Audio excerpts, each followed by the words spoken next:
Cher Madiba, je m'incline humblement une fois de plus pour saluer votre mémoire, votre combat et surtout votre courage, car le courage, il en faut pour s'asseoir avec ses adversaires et en discuter au nom de la paix et la réconciliation.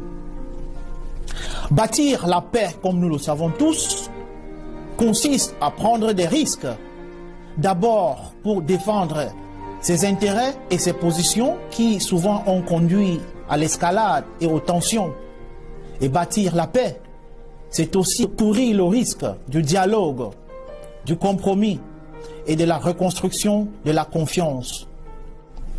Pendant votre détention injuste à Robben Island, nous étions nombreux à descendre dans les rues et envahir les salles de concert et autres plateformes à travers le monde pour protester pacifiquement et réclamer votre libération parce que votre combat était un combat noble pour l'humanité.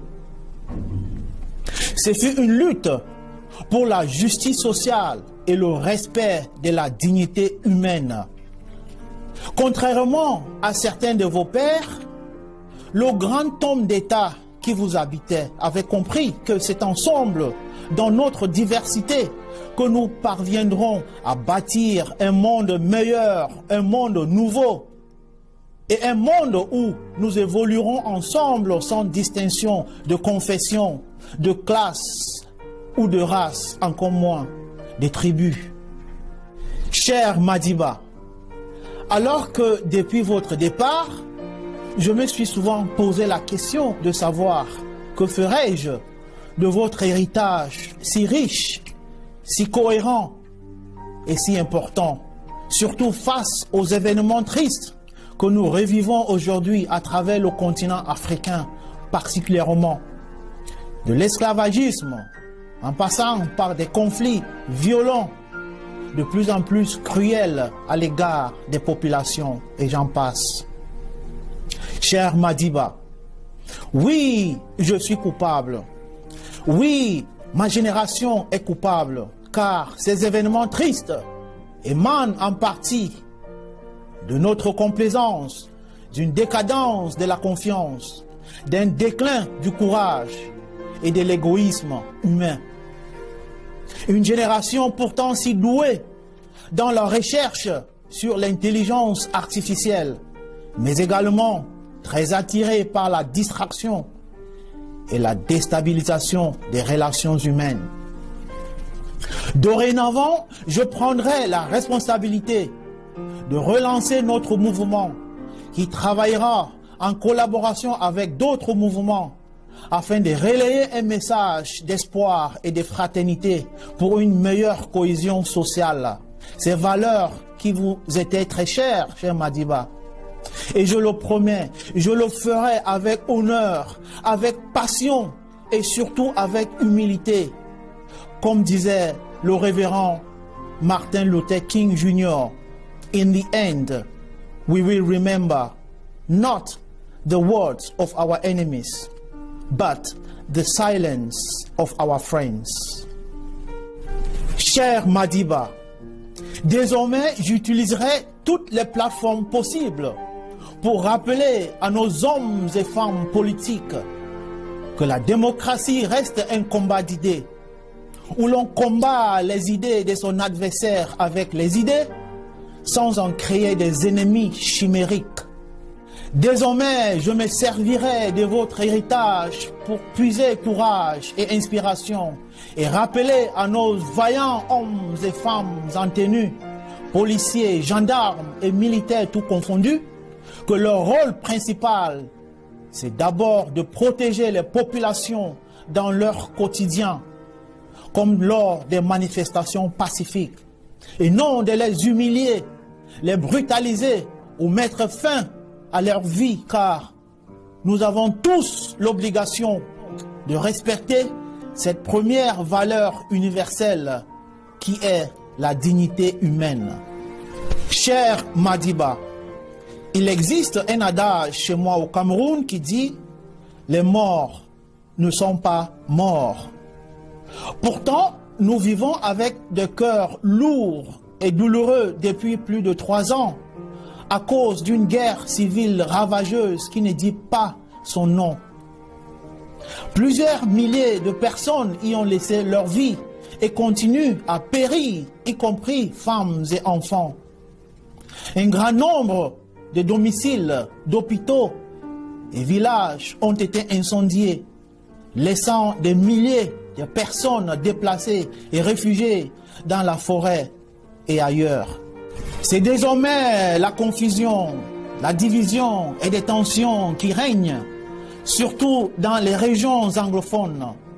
Le tout à cause d'un manque de bonne foi et de bon sens, et surtout d'un manque de courage de la part des responsables politiques, de bâtir une véritable paix durable comme vous l'aviez fait autrefois, ne serait-ce que pour le bien-être de la population et des générations futures. Cher Madiba, comme je le disais tantôt, désormais je me servirai de votre mémoire pour rappeler à mes compatriotes camerounais de tous bords l'importance d'une pensée collective pour nous de s'asseoir, de s'associer et d'accélérer le processus de paix afin d'établir une stabilité régionale durable, suivie d'une reconstruction de la confiance et des infrastructures disparues.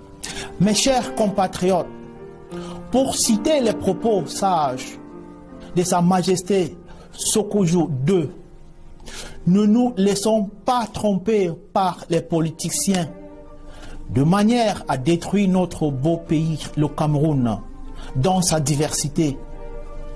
Mettons tous ensemble positivement nos dons et talents respectifs pour nos compatriotes et pour le bien-être de l'humanité. My dear brothers and sisters, there is no doubt that Cameroon is going through one of its most difficult tests and trials in modern times. But we must not lose hope, turn our backs and shy away, because the very moment we begin losing hope, the very essence of our existence becomes questionable. And as we all may know, shying away from a problem only postpones the problem. Cameroon can rise from its ashes and stand tall again, so long as we invest in our diverse strengths to construct the country we all want to see, so long as we empower and inspire each other while forging ahead together as a people with purpose, and so long as we start winning hearts and minds of local and foreign allies in a non-violence resistance. Because non-violence is active and proactive in the face of violence. We need a peaceful resistance to defeat a system built on violence. Our movement will strive to inspire hope, peace and aspirations in our quest for justice, fairness and liberties as we stand up for Cameroon. And we will join forces with every other third party whose goals are geared towards reconstructing and restoring hope, peace, stability in our motherland.